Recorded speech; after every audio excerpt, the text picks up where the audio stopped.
नमस्कार दोस्तों, टेक्निकल राहुल में आप लोगों का बहुत बहुत स्वागत है।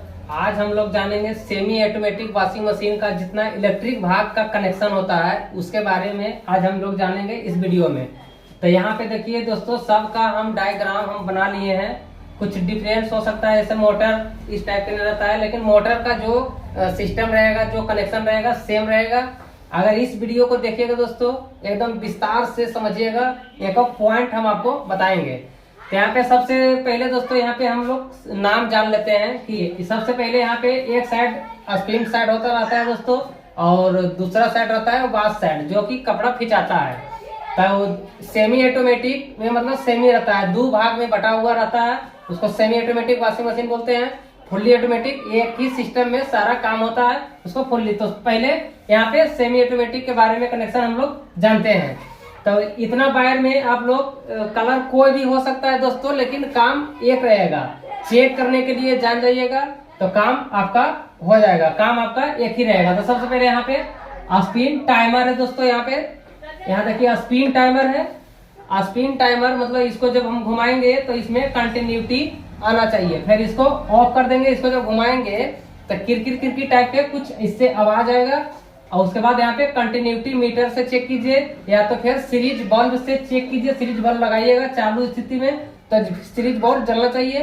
कंटिन्यूटी चेक कीजिएगा तो कंटिन्यूटी बजना चाहिए। तो यहाँ पे इसका चेक इस तरह से होता है। तो इसको ऑफ करने पर नहीं आना चाहिए, ऑन करने पर कंटिन्यूटी आना चाहिए। यहाँ पे वॉश टाइमर है दोस्तों। वॉश टाइमर में भी उसी प्रकार से चेकिंग रहता है। एक कॉमन जाता है और दूसरा वही कॉमन वायर निकलता है, मतलब एक फेस इसमें जब जाएगा तो वही फेस दोनों वायर से निकलेगा। हम 4 वायर का टाइमर बनाए हैं दोस्तों। इसमें 7 वायर रहे, 8 वायर रहे, जितना वायर रहे, कनेक्शन आपका 3 वायर का अगर कर लीजिएगा, बाकी का वायर हो जाएगा। बाकी वायर उसके बारे में बता देंगे। पहले यहाँ पे 4 वायर के बारे में हम लोग समझते हैं। तो यहाँ पे इसको भी इस तरह से घुमाएंगे। एक कॉमन पे रखेंगे मल्टीमीटर को, और दूसरा पे एक बार इसमें आएगा सप्लाई, एक बार इस वायर में, एक बार इस वायर में। तो एक रहता है छोटा वायर जिसमें रहेगा, वो बजर के लिए रहेगा, बजर में जाएगा। तो ये हो गया वॉश टाइमर। यहाँ पे हो गया डोर स्विच दोस्तों। जैसे कि स्पिन जो सूखने वाला ड्राम होता है, उसको जब गेट उठाइएगा तो यहाँ पे बंद हो जाता है स्पिन मोटर। तो यहाँ पे बंद, जब गेट उठाइएगा बंद होगा। फिर जैसे ही गेट लगाइएगा तो यहाँ पे दोनों आपस में सटता है, तो फिर स्टार्ट हो जाता है। ये हो गया डोर स्विच हो गया। अब यहाँ पे हो गया आपका मोटर, स्पिन मोटर है। ये हो गया कैपेसिटर। कैपेसिटर इसी में 2 भाग में बटा हुआ रहता है दोस्तों। एक स्पिन का इसी में रहता है और वॉश का भी इसी में रहता है। एक कैपेसिटर में 2, तो इस कैपेसिटर में 2 कैपेसिटर एक ही में अटैच किया हुआ रहता है। जो कम एमएफटी का जो कैपेसिटर रहेगा वो स्पिन का रहेगा, और जिसमें ज्यादा एमएफटी का रहेगा, मतलब ज्यादा क्या, एक रहेगा 5, या तो दूसरा वॉश में रहेगा 10 एमएफटी, या तो फिर इधर 6 रहेगा, उधर 12 रहेगा, 9.5 भी रहता है वॉश का। तो इसमें 4.5 और 5 भी स्पिन का हो सकता है। तो ये कैपेसिटर हो गया। यहाँ पे हो गया वॉश मोटर। वॉश मोटर जो कपड़ा खींचता है, ये हो गया वॉश मोटर। तो मोटर का दोनों का 3 वायर निकला हुआ रहता है दोस्तों, जो कि रनिंग स्टार्टिंग कॉमन रहता है। अब यहाँ पे ये हो गया बजर, जो कि 10 सेकेंड, जब कपड़ा खिंचाने के लास्ट रहेगा 10 सेकेंड मात्र बचेगा, तो बजर ये बचता है। तो मतलब ये सिग्नल देता है कि कपड़ा खिंचा गया है आपका। तो यहाँ पे ये बजर हो गया। तो अब इसका हम कनेक्शन करते हैं दोस्तों। तो कनेक्शन करने के लिए सबसे पहले एक भाग का हम कनेक्शन करते हैं। एक भाग से कनेक्शन कीजिए, दूसरा भाग आपका कनेक्शन हो जाएगा। इसलिए कि ज्यादा वायर रहता है दोस्तों, तो बहुत बार कंफ्यूजन हो जाता है दोस्तों को कि बहुत ज्यादा वायर है, कैसे करें। तो पहले एक भाग का आप पकड़िए और यहाँ पे आपका आसानी से कनेक्शन होगा। तो सबसे पहले हम न्यूट्रल का कनेक्शन करते हैं, एक पोर्शन का, मतलब स्पिन साइड का। तो न्यूट्रल का पोर्शन करने के लिए, कनेक्शन करने के लिए दोस्तों, यहाँ पे न्यूट्रल हम यहाँ से देंगे तो एक स्पिन मोटर का कॉमन वायर में जाएगा। स्पिन मोटर का कॉमन वायर में जाएगा न्यूट्रल। यहाँ पे न्यूट्रल कॉमन में आ गया मेरा। अब यहाँ पे कॉमन में सिर्फ एक मोटर में जाएगा स्पिन साइड में। अब देखिए फेस का काम, बाकी कारनामा रहता है दोस्तों फेस में। न्यूट्रल का हर जगह न्यूट्रल पहुंचा हुआ जहां रहता है, फेस का ही टोटल कारनामा रहता है इसमें कनेक्शन करने का। अब इसमें दोनों कैपेसिटर में देना है कनेक्शन। तो यहाँ पे 5 एमएडी का कैपेसिटर हम बनाए हैं, यहाँ पे 10 एमएडी की, जो कि बास वाला है, 5 का स्पिन साइड का है। अब यहाँ पे दोनों में कैपेसिटर का 4 वायर रहता है दोस्तों, 2 बास का रहेगा, 2 स्पिन का रहेगा। तो यहाँ पे हम 2 कैपेसिटर जो है इसमें एक रनिंग में हम दे देंगे और दूसरा को स्टार्टिंग में दे देंगे। यहाँ पे न्यूट्रल आया, दोनों कैपेसिटर मोटर में जुट गया रनिंग स्टार्टिंग में। अब उसका फेस का वायरिंग करना पड़ता है। तो फेस का टोटल करना हुआ फेस का रहता है दोस्तों। फेस का कनेक्शन करते हैं। फेस का कनेक्शन कभी भी कीजिए, ध्यान से कीजिए, इस वीडियो को देखिए, विस्तार से समझ जाइएगा दोस्तों। आइए फेस का कनेक्शन देखिए। फेस यहाँ पे सबसे पहले यहाँ पे हमको उठाना है, इस टाइमर को दे देना है हमको। स्पिन टाइमर में फेस दे देना है। स्पिन टाइमर में इस वायर में दीजिए इन। अब यहाँ पे फेस का कनेक्शन में एक टाइमर का इन में आएगा, इसमें भी इन दे सकते हैं। 2 वायर जो निकला होता है, दोनों में से किसी में भी एक इन आपको दे देना है। तो यहाँ पे एक इन दे दिए फेस का वायर जो है। अब इसी से आउट होके आ जाएगा मेरा डोर स्विच में, जो कि डोर स्विच में देना बहुत जरूरी है दोस्तों। डोर स्विच से जब डोर स्विच में दीजिएगा, यहाँ पे हम डायरेक्ट कर देंगे तो डायरेक्ट टाइमर आउट कीजिएगा। गेट उठा भी रहेगा तभी चलेगा, गेट नीचे रहेगा तभी चलेगा। लेकिन उस स्थिति में कब दिक्कत होगा दोस्तों, जब ब्रेकर रहता है, तो ब्रेकर सटा हुआ रहता है, गेट को उठाइएगा तो मोटर आपका कंटिन्यू सप्लाई जब जाएगा यहाँ पे डायरेक्ट कीजिएगा तब। लेकिन यहाँ पे डोर स्विच आपको देख लेना जरूरी है। तो यहाँ पे आउट निकला, डोर स्विच में हम दिए, डोर स्विच का इनपुट साइड में दिए। अब इसी से आउटपुट होके आ जाएगा मेरा रनिंग में। देखिए रनिंग का मोटर में आ गया, रनिंग में एक फेस आया, यहाँ पे फेस आया टाइमर से, स्पिन टाइमर में आया, स्पिन टाइमर से डोर स्विच में इनपुट आया, उसी से आउट होगा। अब उसके बाद रनिंग मोटर में आ जाएगा। मेरा लाइन मिल गया, लाइन यहाँ से देना है कॉमन में, और दोनों कैपेसिटर को जोड़ देना है स्टार्टिंग और रनिंग में। और उसके बाद यहाँ पे डोर स्विच जो फेस आया उसमें रनिंग आ गया। तो यहाँ पे जब हम टाइमर को ऑन करेंगे दोस्तों, तो मोटर चलना स्टार्ट हो जाएगा। तो यहाँ पे एक साइड का कनेक्शन क्लियर हो गया मेरा। आप आसानी से फेस से एक बार समझिए दोस्तों। न्यूट्रल आया मोटर में, डायरेक्ट मोटर में न्यूट्रल हमको दे देना है। उसके बाद फेस एक टाइमर का इनपुट में देना है, वही फेस आउट होके डोर स्विच में आता है। डोर स्विच से जब डोर यहाँ पे ज्वाइंट हो जाता है, सटता है, तो यहाँ पे आउट होके रनिंग में चल जाता है। तो यहाँ पे कनेक्शन सही से हो गया मेरा। यहाँ पे स्पिन साइड का कनेक्शन हो गया। अब आते हैं बास साइड का कनेक्शन। यहाँ भी जहां जहां न्यूट्रल पड़े जाएगा दोस्तों, वहां फेस भी देना होता है। तो यहाँ पे न्यूट्रल, अब न्यूट्रल का कनेक्शन करते हैं वहां बास में।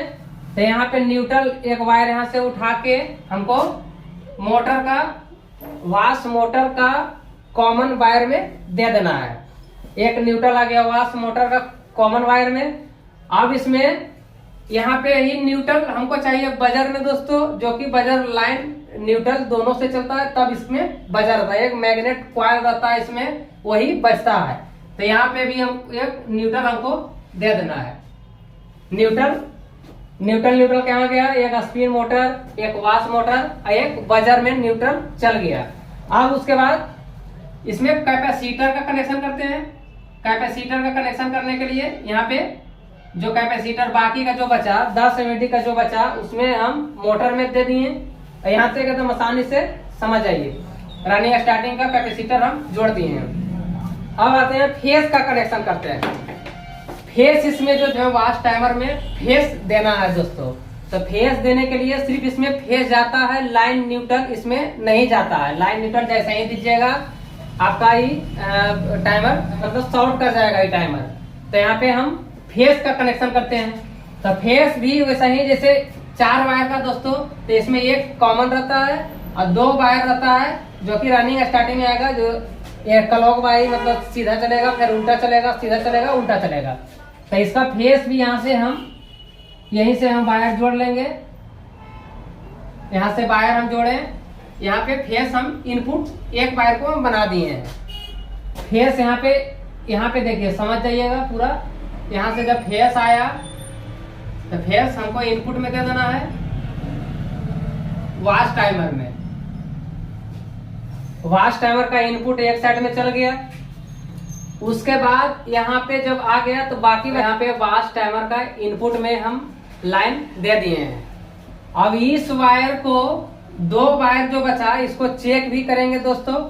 चेक करने के लिए एक कंटिन्यूटी रेंज में मल्टीमीटर को रखिए और यहाँ पे एक कॉमन पकड़िए और यहाँ पे अप डाउन दोनों अंदर में प्लंजर जब सकता है तो कभी इस पे सप्लाई छोड़ता है तो ये रनिंग पे आता है, कभी इस पे छोड़ता है तो स्टार्टिंग पे आता है। तो इसको राउंड बाई राउंड इसी का काम है घुराना। तो यहाँ पे हम इसको दे देंगे कैपेसिटर में। कैपेसिटर में अब यहाँ पे एक वायर, जो इसमें एक वायर का हम इनपुट दिए, दूसरा वायर इसमें आ गया रनिंग में। अब जो दूसरा वायर इसमें जो बचा, तीसरा वायर जो है इसमें स्टार्टिंग में दे देंगे दोस्तों। देखिए स्टार्टिंग में यहाँ पे ये स्टार्टिंग चलाया। इस दोनों वायर को रनिंग और स्टार्टिंग में हमको दे देना है। बाकी बचा एक वायर जो कि 10 सेकंड के लिए लास्ट कपड़ा जब खिंचा जाता है दोस्तों तो यहाँ पे सप्लाई छोड़ देता है, ये बाजार में मेरा चल जाएगा। तो यहाँ पे हर जगह कनेक्शन हो गया दोस्तों। तो पूरा तरह से एक बार दोहरा के समझ लीजिए। यहाँ पे कनेक्शन का काम खत्म हो गया, क्लियर हो गया। जहां जहां रेड वायर जो गया हुआ है दोस्तों यहाँ पे फेस है, जहाँ पे ये ब्लू जो गया हुआ है वहां पे न्यूट्रल है। जैसे एक न्यूट्रल आया कॉमन में चल गया स्पिन मोटर में, फिर वही न्यूट्रल आ गया वॉश मोटर में, और फिर वही न्यूट्रल चल गया बजर में, जो कि बजर लाइन न्यूट्रल से दोनों चलता है। अब उसके बाद न्यूट्रल का काम यहाँ तक खत्म हो गया दोस्तों। अब दूसरा आते हैं फेस एक गया टाइमर में, स्पिन टाइमर में। अब उसी से आउट होके आया डोर स्विच में, और डोर स्विच से आउट होके आ गया आपका रनिंग में। फेस रनिंग को भी इसमें फेस दीजिएगा रनिंग में, तभी मोटर चलेगा दोस्तों। स्टार्टिंग में दीजिएगा इसमें दिक्कत है, लेकिन इसमें जब स्टार्टिंग में रहेगा तभी चलेगा मोटर, इसमें हीट होगा आपका मोटर। तो यहाँ पे फेस। अब उसके बाद आ जाता है वॉश में। वॉश का इनपुट हम देंगे, एक कॉमन को पकड़ना है दोस्तों वॉश का, और उसी सप्लाई को निकालते हैं। जब इसको टाइमर को जब घुमाते हैं हम लोग तो यहाँ पे आपस में सटता है बारी बारी से, तो यहाँ पे छोड़ता है। तो यहाँ पे छोड़ता है दोनों वायर जो निकला इसमें दे देंगे रनिंग और स्टार्टिंग में। तो और उसके बाद यहाँ पे एक वायर बचा, तो ये 10 सेकंड के लिए जब छोड़ता है लास्ट में, कपड़ा सुखाने के लास्ट में जब 10 सेकंड के लिए सप्लाई छोड़ा लास्ट होता है तो यहाँ पे आ जाता है बजर में। तो यहाँ पे दोस्तों फेस का काम खत्म हो गया, लेकिन बजर अगर नहीं रहा तभी वॉशिंग मशीन चलेगा, डोर स्विच भी नहीं रहा तभी चलेगा। लेकिन इसके लिए क्या करना पड़ेगा, यहाँ पे हमको डायरेक्ट कर देना है। यहाँ पे डायरेक्ट कर देंगे तब चलेगा, इसलिए कि जब डोर को उठाइएगा तभी मोटर चलेगा। लेकिन उस समय क्या है कि ब्रेकर आपका पकड़ा हुआ रहेगा, उस समय मोटर आपका जल सकता है। इसलिए डोर स्विच को ध्यान से लगाना होता है दोस्तों। कभी कभी क्या होता है कि यहाँ से सप्लाई आउट न हो पाता है, तो यहाँ पे कार्बन भी लग जाता है पानी की वजह से, मॉइस्चर की वजह से। तो कार्बन को छोड़ा के इसमें सप्लाई दे देना है। उसके बाद यहाँ पे आ जाते हैं बजर भी नहीं रहेगा तभी काम बनेगा, लेकिन बजर भी लगाने से ठीक रहता है दोस्तों। लास्ट में आपको ये सलाह देता है कि हमारा कपड़ा का काम खिंचाने का काम खत्म हो गया है। तो यहाँ पे कनेक्शन सारा हो गया। अब यहाँ पे हम उसको ऑन करेंगे, इसको ऑन करेंगे, दोनों मोटर काम करना स्टार्ट कर देगा।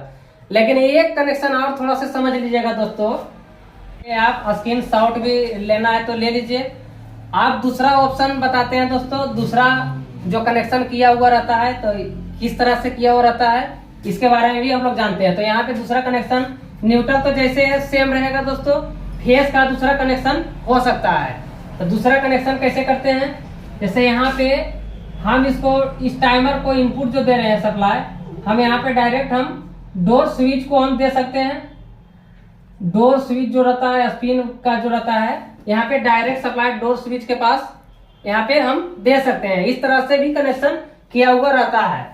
यहाँ पे डोर स्विच पे हम डायरेक्ट दे के, अब यहाँ पे इसका जो टाइमर का जो 2 वायर निकला हुआ रहता है, इसको हम यहाँ पे हम डायरेक्ट ला के हम डोर का इसमें दे देंगे। एक एक का डोर स्विच के आउटपुट में हम दे देंगे। अब इसी से सप्लाई इसमें इन होगा, जब डोर सटेगा तो इसमें इन होगा, इन जब होगा तो जब इस टाइमर को घुमाइएगा तो यहाँ पे आउटपुट निकालेगा, तो आउटपुट निकालेगा तो यहाँ पे रनिंग में भी चलाएगा मेरा। तो यहाँ पे एक कनेक्शन इस तरह से भी किया हुआ रहता है दोस्तों, इसमें कंफ्यूजन नहीं होना है। तो दूसरा कनेक्शन इस तरह से रहता है, जो यहाँ पे हम फेस हम डाले यहाँ पे वॉच टाइमर में, तो इस फेस को हम यहाँ पर भी हम यहाँ से भी हम ले सकते हैं। इनपुट में डोर स्विच का इनपुट से ही वॉच टाइमर में देना है, आउटपुट में नहीं देना है दोस्तों, इसलिए कि अगर आउटपुट में दे दीजिएगा तो फिर जब ये गेट उठाइएगा तो वॉच भी आपका नहीं चलेगा, इसलिए इनपुट में ही देना है तो फेस जाएगा, जब वो चलेगा ये नहीं भी चलेगा तभी आपका वॉच चलेगा। तो यहाँ पे सारा कनेक्शन खत्म हो गया दोस्तों। जितना सिस्टम है यही सिस्टम रहता है। आज टाइमर को चेक करने के लिए दोस्तों आप लोग को बता देते हैं। इसमें जो देखिए एक चीज और समझने वाली बात है दोस्तों, इसमें एक सिलेक्टर दिया हुआ रहता है जो कि नॉर्मल रहता है और एक क्यूब रहता है, मतलब जल्दी जल्दी वॉश करता है। देखिए जैसे इसमें 4 वायर का टाइमर है वॉश का, तो इसमें सिलेक्टर है, ये जो आपको पॉइंट दिख रहा है जो ऊपर वाला व्हाइट कलर का, इस सिलेक्टर है, मतलब इसको इस तरह से करेंगे तो जल्दी जल्दी में कंटिन्यूटी इस पे बार बार आएगा, तो जल्दी जल्दी राउंड घूमेगा। इसको इस तरह से किए तो थोड़ा से ज्यादा लॉन्ग तक घूमेगा। तो इसका सिलेक्टर उसी टाइम रहेगा जिस समय वॉशिंग मशीन में लगाइएगा उस समय हो जाएगा आपका। तो यहाँ पे सारा कनेक्शन हो गया है। अब इसको हम लोग चेक करते हैं, चेक भी करके देखते हैं दोस्तों। इसका कॉमन देखिए जो छोटा वायर जो दिख रहा है ये बजर का है दोस्तों, जो छोटा वायर रहता है तो बजर का ही रहता है, तो ये बजर में मेरा आ गया। बाकी 3 का जो बचा है इसमें, इसी में 3 वायर में हमको चेक करना है कॉमन, और जो अप डाउन जो राउंड करता है उसका 3 वायर में हम लोग चेक करते हैं। तो अब देखिए इस वॉच टाइमर को हम लोग चेक करते हैं। तो चेक करने के लिए दोस्तों इसको हमको ऑन करना पड़ेगा। इसको ऑन करते हैं, देखिए किड़किड़ किड़किड़ टाइप के आवाज आ रहा है आपको। और यहाँ पे हमको कॉमन पकड़ना है, कॉमन कौन है। तो इस वायरिंग के अनुसार, जो वायरिंग आपको बताए हैं इस वायरिंग के अनुसार हम लोग बताते हैं। तो इस वायर को छोड़ दीजिए जो कि बाजार में जाता है। अब इसको पकड़ते हैं, तो इसी के बगल में जो रहता है, कभी बाजार के बगल में ही कॉमन रहता है, तो इसी को हम पकड़ लेते हैं, जो कि ब्लू कलर का है, जो फीका ब्लू दिख रहा है, इसको पकड़ते हैं। अब देखिए बारी बारी से एक पॉइंट को पकड़ते हैं। देखिए यहाँ मल्टीमीटर पे ध्यान दीजिएगा, देखिए एक बार इस पे आएगा, देखिए इस पे आया, एक बार इस वायर पे आएगा, देखिए आया। अब उसी को पकड़े हुए रहते हैं तो नहीं जाएगा। अब इस पे आ गया होगा, अब इस पे आएगा फिर से, देखिए आया, और यहाँ पे हटा, अब इस पे आएगा, देखिए इस पे आ गया। और इसी प्रकार से कॉमन और इस पे जैसे हम डालते हैं दोस्तों, तो यहाँ पे नहीं बताएगा। अगर इस वायर को हम पकड़ते हैं तो एक वायर में बताया और दूसरा में नहीं बताएगा, दूसरा वायर में नहीं बताएगा, देखिए नहीं बताया। तो इसी प्रकार से कॉमन और दोनों कैपेसिटर में जो जाएगा इसको पकड़ना है, जो राउंड बाय राउंड घुमाता है। तो इसको जब हम कॉमन पकड़े, कॉमन सही है, तो ये मेरा कॉमन हो गया, जो कि फीका ब्लू जो दिख रहा है। अब इस सेलेक्टर को हम चेंज करते हैं, देखिए इसका क्या प्रभाव पड़ता है। यहाँ पे ही कॉमन का ही हम पकड़ेंगे। अब इसको दोनों को वायर से आपस में सटाएंगे, देखिए तुरंत क्यू टाइप के को मैं तुरंत पास किया। अब इस पे आ गया, इस पे पहले आने दीजिए, देखिए इसमें तुरंत गया, और थोड़ा सा देर के बाद ही राउंड करेगा, देखिए आ गया। मतलब बहुत क्यू, मतलब जल्दी जल्दी ये घुमा रहा है, देखिए थोड़ा ही देरी रहेगा। अब इसमें भी थोड़ा देरी के लिए ही आएगा, जब इसमें कंटिन्यूटी आया तभी मोटर में सप्लाई आया हुआ मान के चलिए। तो दोस्तों आप लोग समझ गए होंगे दोस्तों। तो फिर मिलते हैं नेक्स्ट वीडियो में, और चैनल को सब्सक्राइब जरूर कीजिएगा दोस्तों।